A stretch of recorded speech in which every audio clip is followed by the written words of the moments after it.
The story of the 1980 DG Reg FD Elizabeth II, 2 new pence, coin, a symbol of modern Britain. In the world of numismatics, coin collecting, every coin tells a story, not just of its metal and minting, but of the era, the monarch, the artists, and the nation it represents. The 1980 British 2 new pence coin, inscribed with Elizabeth II DGREGFD 1980 on the obverse front, is one such everyday artifact that carries layers of fascinating history. Though common in circulation, with over 408 million minted, its design, context, and symbolism make it a compelling piece of British heritage. Let's dive into its front and back histories, the people behind it, the reasons for its creation, and why it remains relevant today.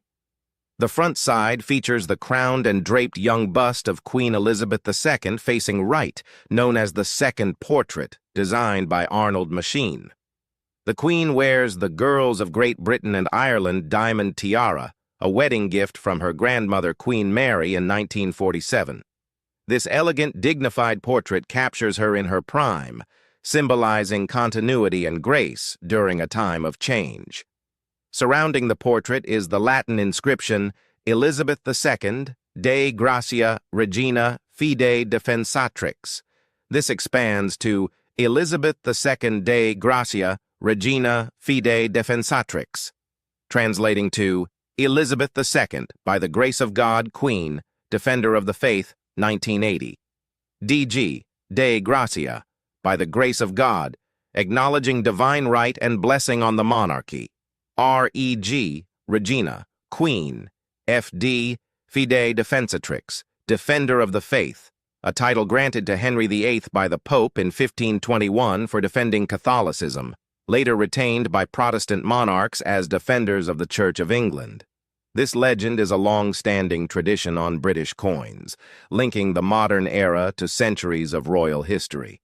Arnold Machine, 1911 to 1999, a British sculptor, artist, and designer, created this portrait. Selected in the 1960s for the decimal coinage, his work was approved by the Queen herself. Machine was also renowned for designing the Queen's portrait on British postage stamps. His effigy was used on UK coins from 1968 to 1984 and influenced coinage in other Commonwealth countries. He received an OBE for his contributions. Machine's portrait brought a fresh, modern yet respectful look to the monarchy amid post-war Britain. The portrait was part of the larger decimalization project. Britain had used the old pounds, shillings, pence system, pounds, shillings, pence, 240 pence to a pound, for centuries. By the 1960s, it was seen as outdated for a modern economy. Decimalization simplified calculations to 100 new pence per pound, aligning Britain with international standards and preparing it for EEC, European Economic Community integration. The reverse shows the badge of the Prince of Wales, a plume of 3 ostrich feathers within a coronet, with the German motto, Ich dien, I serve, below. The numeral 2 appears under the badge, and new pence arcs above. This design was created by Christopher Ironside, 1913 to 1992, a talented British artist and sculptor.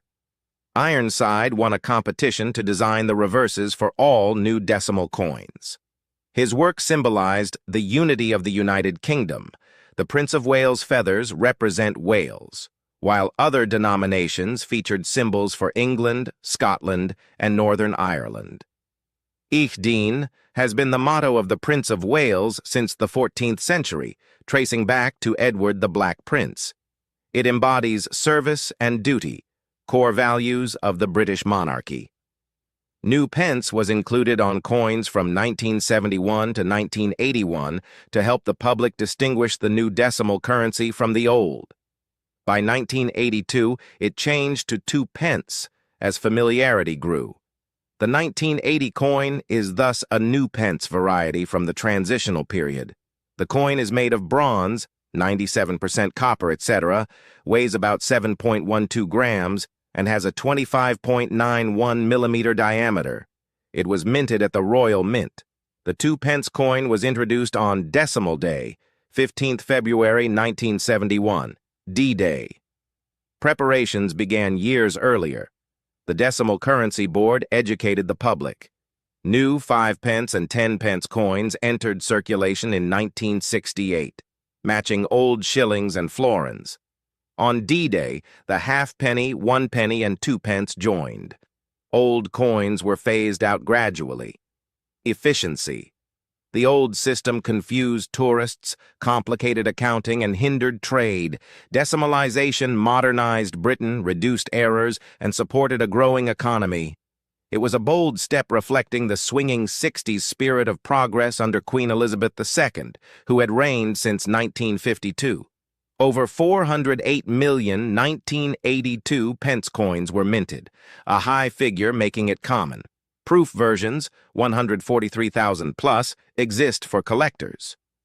Arnold Machine's contribution went beyond a simple portrait. Born in 1911 in Stoke-on-Trent, he trained as a sculptor and became a professor at the Royal College of Art. His work on the Queen's effigy was not just artistic but deeply personal. He met the Queen and refined the design based on her feedback. The tiara she wears in the portrait has its own rich history. It was a favorite of Queen Elizabeth II, often seen in her early public appearances. Machine's design bridged tradition and modernity, helping the public accept the new decimal coins during a time of economic and social upheaval in Britain. Christopher Ironside, the reverse designer, was equally accomplished.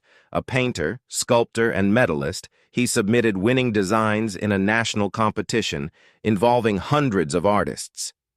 His series of reverses celebrated the 4 nations of the United Kingdom: the Prince of Wales feathers for Wales on the 2 pence, the portcullis for England on the 1 pence, the thistle for Scotland on the 5 pence, and so on. This symbolic unity was intentional, reinforcing national identity at a moment when Britain was redefining itself post-empire. The motto, Ich dien, I serve, has medieval roots. Legend ties it to Edward the Black Prince, 1330 to 1376, who adopted the ostrich feathers and motto after the Battle of Crécy in 1346, possibly from the slain King John of Bohemia. Whether fact or romantic tale, it symbolizes service, humility, and duty, values the British monarchy has long projected. By placing this on the 2-pence coin, Ironside connected everyday currency to centuries of royal heritage. Decimal Day, February 15, 1971, was a massive logistical operation. Shops had dual pricing, the BBC ran educational programs, and the Decimal Currency Board distributed millions of leaflets. Many Britons were confused. Some resisted the change, calling it an attack on tradition. There were stories of elderly people struggling with calculations, and even minor riots or protests in some areas. Yet, it succeeded. The 2-pence coin, with its clear new pence marking, played a key role in easing the transition. By 1980, the coin was firmly part of daily life. Britain was navigating the end of the 1970s economic woes: strikes, inflation, the winter of discontent, and entering the Thatcher era. Queen Elizabeth II, then in her 50s, represented stability. The 1980 mintage of over 408 million coins reflects heavy circulation needs. These coins traveled the world through tourism, trade, and the Commonwealth. Numismatists love error coins, off-center strikes, double dies, or rare proof versions.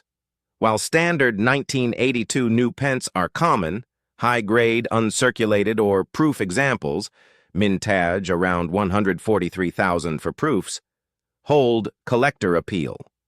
In the international market, a circulated example is worth only face value or a small premium, 10 pence to £5, depending on condition. Uncirculated might fetch 100 to 1,000 US dollars, and special sets more 8 to 10 millions dollar. Its true worth is historical and sentimental. The coin also reflects Britain's evolving relationship with Europe. Decimalization aligned the UK with continental systems, paving the way for future EU debates. Today, these bronze 2-pence coins, pre-1992 copper-plated steel change, are still legal tender, though many are hoarded or melted for metal value when copper prices rise. The 1982 new pence symbolizes Britain's adaptability. From the grandeur of the monarchy, DGREGFD, to the service-oriented motto on the reverse, it encapsulates duty, tradition, and progress. Machine and Ironside's work endures. Machine's portrait influenced stamps and coins globally, while Ironside's designs defined a generation of British currency. In an age of digital payments and cryptocurrencies, holding such a coin connects us to tangible history. It reminds us that even small things carry big stories: royal lineage from Henry VIII's title, medieval battles, 20th century modernization, and the quiet service of a nation's symbols in daily life.